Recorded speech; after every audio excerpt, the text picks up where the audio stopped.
नमस्कार. तर आज आपण सटवाई नक्की कोण आहे? तिची पूजा का केली जाते? बाळाचे नशीब लिहिणारी सटवाई असं तिला का म्हणतात? याबद्दल आपण जाणून घेणार आहोत. तर खूप वर्षापूर्वी जेव्हा माणसाकडे आजच्यासारखी वैद्यकीय साधने नव्हती, तेव्हा बाळाचा जन्म हा आनंदाइतकाच चिंतेचाही विषय असायचा. आई आणि नवजात बालक यांचे रक्षण व्हावे म्हणून लोक विविध देवतांची उपासना करत असत. अशाच काळात महाराष्ट्राच्या लोकपरंपरेत एक देवी विशेष पूजली जाऊ लागली. ती म्हणजे सटवाई माता. आजही अनेक घरांमध्ये बाळ जन्मल्यानंतर 5व्या दिवशी सटवाईची पूजा केली जाते. पण ही सटवाई माता नेमकी कोण आहे? ती कुठून आली आणि नवजात बाळाशी तिचा इतका जवळचा संबंध कसा निर्माण झाला? हा प्रश्न अनेकांना पडतो. लोकश्रद्धेनुसार सटवाई ही साधी देवी नाही, ती आदिशक्तीचा एक अंश मानली जाते. जेव्हा सृष्टीची निर्मिती झाली, तेव्हा देवांनी पाहिले की सृष्टीवर म्हणजेच आपल्या पृथ्वीवर जन्म घेणारा प्रत्येक जीव अनेक संकटातून जात आहे. विशेषतः नवजात बालक अत्यंत असुरक्षित असते. त्यावेळी आदिशक्तीने आपल्या तेजातून एक दिव्य शक्ती निर्माण केली. त्या शक्तीला बालकांचे संरक्षण करण्याची जबाबदारी देण्यात आली. हीच शक्ती पुढे षष्ठी देवी म्हणून ओळखली जाऊ लागली. षष्ठी या संस्कृत शब्दाचा अर्थ आहे 6वी. कालांतराने लोकभाषेत षष्ठीचे नाव बदलत गेले आणि महाराष्ट्रात ती सटवाई म्हणून प्रसिद्ध झाली. अनेक जुन्या कथांमध्ये असे वर्णन आढळते की सटवाई माता रात्रीच्या शांत वेळी पृथ्वीवर भ्रमण करते.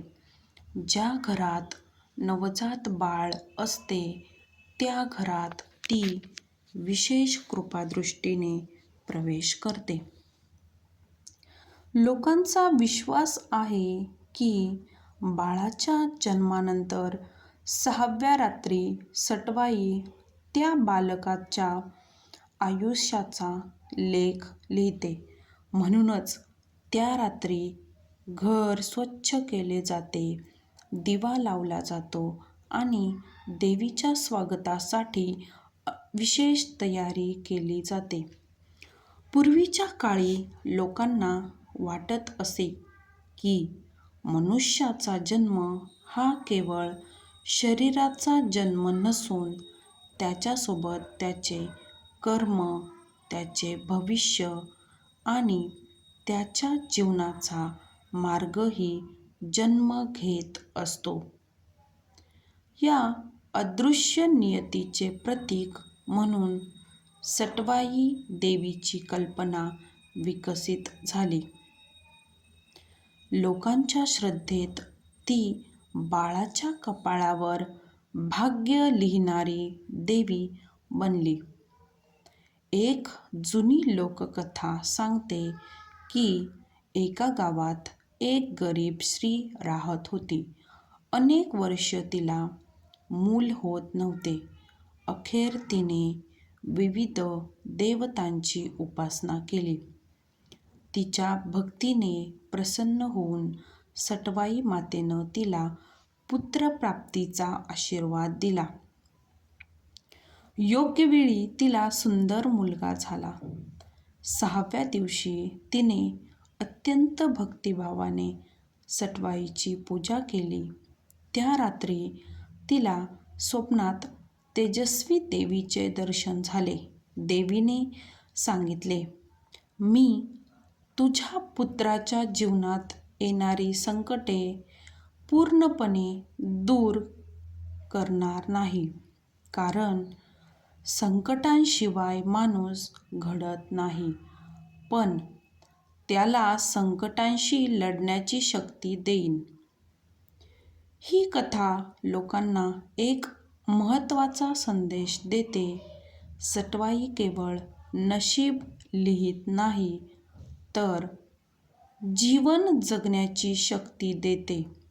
त्यामुळे तिची पूजा ही भीतीपोटी नसून विश्वासापोटी केली जाते.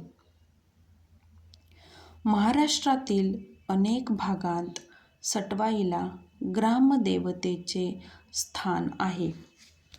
काही ठिकाणी तिची छोटी मंदिरे आहेत, काही ठिकाणी तिची स्वतंत्र मूर्ती नसते, पण तिचे स्थान अत्यंत पवित्र मानले जाते.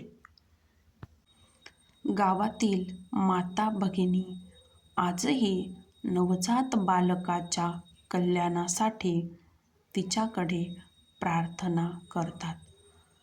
सटवाई पूजेच्या मागे आणखी एक सुंदर सामाजिक अर्थ दडलेला आहे.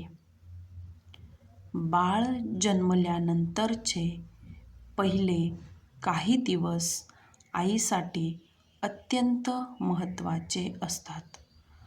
या काळात कुटुंबातील सर्वजण तिची काळजी घेतात.